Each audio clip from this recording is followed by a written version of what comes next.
जो भी चुनाव लड़ेगा वो भारतीय जनता पार्टी से ही लड़ेगा। ये तय है कि गठबंधन होगा और इस बार सीधी लड़ाई भी होगी। अखिलेश यादव ने 2022 के विधानसभा में भले ही समाजवादी पार्टी के इतिहास का सबसे ज्यादा मत प्रतिशत हासिल कर लिया, यानी कि वो मत प्रतिशत जो मुलायम सिंह यादव ने समाजवादी पार्टी बनाने के बाद भी हासिल नहीं किया। अखिलेश यादव ने समाजवादी पार्टी को सबसे ऊपर ले गए, लेकिन ये सिर्फ मतों में ही रहा, सीटों में तब्दील नहीं हुई, क्योंकि अभी तक ना तो वो अपने दम पर कभी विधानसभा में सरकार बना पाए और ना ही लोकसभा में उन्होंने कोई बहुत अच्छा प्रदर्शन किया। कुछ ऐसी सीटें भी हैं जो कभी मुलायम सिंह के रहते हुए समाजवादी पार्टी की गढ़ हुआ करती थी, जहां आज भी अगर आप स्ट्राइक रेट निकाल कर देखेंगे तो बीजेपी और बसपा सपा के सामने पानी भरते नजर आते हैं। लेकिन क्या ऐसी जगहों पर अखिलेश यादव वापसी कर पाएंगे? एक ऐसी ही सीट है बाराबंकी। बाराबंकी कभी समाजवादी पार्टी का गढ़ हुआ करती थी, क्योंकि अगर आप अभी तक का इतिहास उठाकर देखेंगे तो 18 बार हुए लोकसभा चुनाव में 5 बार कांग्रेस जीती है, तो 4 बार समाजवादी पार्टी जीती है, बीजेपी 3 बार जीती है और बसपा के खाते में सिर्फ 1 बार जीत आई। लेकिन इसमें एक पेच भी है, साल 2000 के बाद से यहां पर एक बार भी वापसी नहीं हुई समाजवादी पार्टी। आखिरी बार उनके सांसद 1999 में चुने गए थे और तब से लेकर अब तक समाजवादी पार्टी इस सीट पर लौटी नहीं। अगर हम पिछले 4 चुनाव की बात करें तो 2019 में यहां से जीते उपेंद्र सिंह रावत, जो बीजेपी से जीते। 2014 में प्रियंका सिंह रावत बीजेपी से चुनाव जीते। 2009 में कांग्रेस से कद्दावर नेता पीएल पुनिया यहां से सांसद चुने गए और 2004 में बसपा के कमला प्रसाद रावत सांसद बने थे। ये सीट कैसे लाल से भगवा हो गई, इसका भी एक समीकरण है। दरअसल वो समीकरण इसकी जातियों में छुपा हुआ है।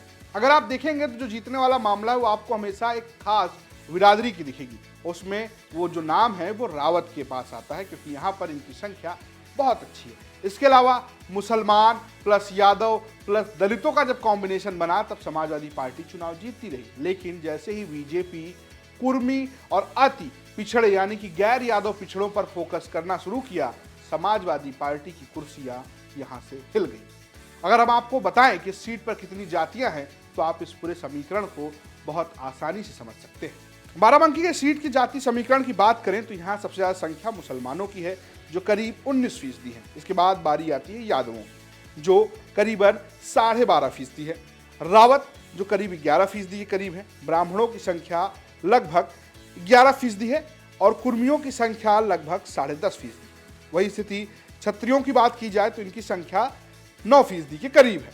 अब सीधा समीकरण यह है कि रावत उम्मीदवार प्लस कुर्मी प्लस ब्राह्मण प्लस क्षत्रिय और उसके अलावा जो कुछ गैर यादव ओबीसी वोट हैं थोड़ी थोड़ी संख्या में, वो मिलकर बीजेपी को यहां पर जीत दिलाते हैं।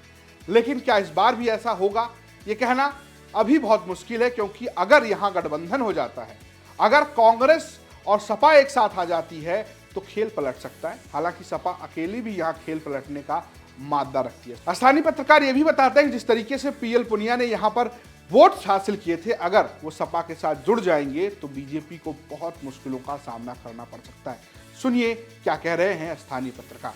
सुरक्षित सीट है, दलित वोटर भी इस जिले में मतलब भरका है और उसका काफ़ी व्यापक असर भी रहता है। वो जिधर जाता है उधर भी जाता है।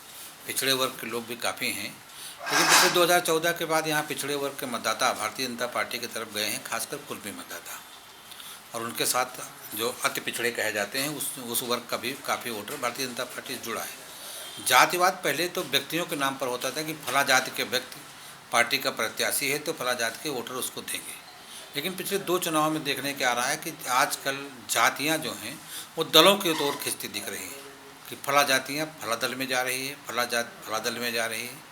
तो जाति प्रत्याशी के ऊपर नहीं जा रही, क्योंकि एक ही जात के कई प्रत्याशी मैदान में उतरते हैं तो दलीय सीमा, सरकार किसकी है, विकास कैसे होगा, कैसे बंद होगा, ये भी देखने को मिला है। लेकिन बाराबंकी एक ऐसी सीट है, व्यक्तिगत लोगों के रिश्तों पर, व्यक्तिगत संबंधों पर, विकास के काम पर भी वोट करती है। यही कारण रहा है कि पीएल पुनिया जैसे बड़े नेता लोकसभा चुनाव में जीत भले न पाए हों, लेकिन उनकी जो वोटिंग मिली है, जो उनको वोट मिला है, जो मतदाताओं का सहयोग मिला है, वो भी कम नहीं रहा है। अभी स्थिति इस बात पर निर्भर करेगी कि विपक्ष कहाँ तक एकजुट रह पाता है। ये तय है कि गठबंधन होगा और इस बार सीधी लड़ाई भी होगी। अब समाजवादी पार्टी अकेले लड़ती है या कांग्रेस के साथ मिलकर लड़ती है, ये इस पर चुनाव परिणाम इस पर निर्भर करेगा।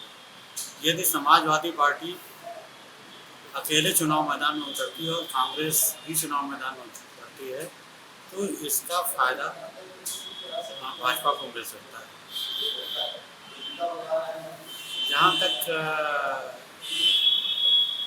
जातिगत स्थिति का प्रश्न है तो बाराबंकी में विपक्ष का पलड़ा भारी है, लेकिन वह तभी उसे इसका लाभ मिलेगा जब एकजुट होकर के चुनाव लड़े।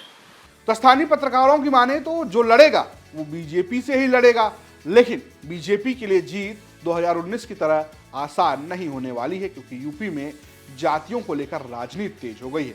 एक तरफ अखिलेश यादव कांसीराम के सहारे बहुजन वोट साध रहे हैं, तो क्या गठबंधन का भी वो समीकरण बना पाएंगे, इस पर बड़ा सवाल है। और सवाल ये भी है कि बाराबंकी जो कभी मुलायम सिंह यादव के रहते हुए सपा की खास सीट हुआ करती थी, वो वापस से अखिलेश यादव जीत पाएंगे। इन सवालों का जवाब भविष्य में छुपा है, लेकिन अगर आप ये जानना चाहते हैं कि आपकी सीट पर क्या हालचाल है, तो इसका जवाब किसी भविष्य में नहीं है भैया, वो एकदम आपके पास है। जाइए कौन जीतेगा यूपी लोकसभा इलेक्शन 2024 के प्लेलिस्ट में और अपनी सीट की जानकारी इकट्ठा कर लीजिए। साथ ही साथ हम ये भी बता रहे हैं कि आपके इलाके के लोग इसके बारे में क्या बता रहे हैं, यानी कि स्थानीय जो लोग हैं, जो वहाँ के आम लोग हैं, वो किसके बारे में माहौल बना रहे हैं। तो पूरा आपके लोकसभा का जो समीकरण है वो आपको इस प्लेलिस्ट पर और यूपी तक पर लगातार देखने को मिलता रहेगा। फिलहाल ये स्टोरी भेजी थी बाराबंकी से हमारे सहयोगी रेहान मुस्तफा ने, प्रस्तुत किया है मनी रजत ने और कैमरे के पीछे हैं सिद्धार्थ। देखते रहिए यूपी तक। नमस्कार।